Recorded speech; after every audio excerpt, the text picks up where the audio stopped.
Hi, I'm Caroline, and I spend my life looking at carbon footprints, either because I've calculated them or because people send me them. And one of the things that comes up often is people want to know if their company's carbon footprint is actually correct. And at a glance, I can usually tell if it's ballpark correct or not.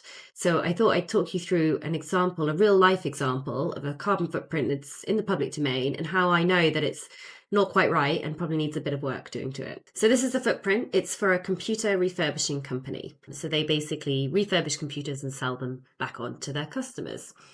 They presented this footprint in the public domain, and they've got their scope 1, which is the first 3 bars in black. They've got their scope 3 emissions, which is the next section in green. And then down the bottom, they've got what they've referred to the out of scope emissions in this kind of greeny grey. And without knowing too much about the company, not really even looking at the overall numbers, I'm not looking at competitors, I'm just looking at the patterns in those figures and what's been reported, and I can immediately see there's 5 key areas of concern. So first of all, I can see that there's no emissions from electricity. Now these are reported in scope 2 and they're just not there. Now emissions from electricity can be 0 if you're using a renewable electricity tariff and you're using the market-based method. But I would still expect there to be a line written here with scope 2 electricity, even if there's no bar associated with it. The next issue I can see is around the indirect emissions associated with scope 1 and 2. So these indirect emissions associated with scope 1 and 2 are reported in what's called fuel and energy related activities in scope 3, so this 5th bar here. And as these are always a proportion of scope 1 and 2 emissions, the black, then they should always be under half at least, and often much smaller. But in this case, I can see that this green bar is almost as long as the combined length of the black, which means I think there's been an overcalculation or an error has occurred along the way. The third issue I can see is that optional emissions have been included. Now, it's okay to include optional emissions, but what I would say is, firstly, one, you should make it in the presentation very clear that you have chosen to do that, because other companies won't have, and it means the comparison isn't fair.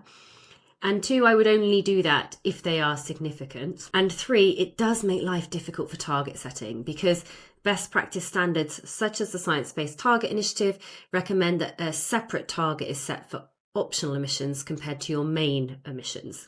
So in short, unless they're really significant and you're really passionate about it, I wouldn't include optional emissions. And the 2 categories here that are optional emissions are hotel stays and teleworking. So as I said, I probably would remove those. The 4th issue I can see is around biofuels. Now, biofuels are reported here as out of scope emissions, which is correct. However, when we report biofuels, they have some out of scope emissions and some, albeit small, scope 1 emissions. So I would expect there also to be a line up here for scope 1 emissions. And the fact that there isn't a biofuels lines here suggests to me that there's some calculation error has occurred. The 5th and final point to note is around this very last line, indirect emissions from use of grid electricity. Now, I've interpreted this as being the electricity that it's used to power the computers they have sold to their customers.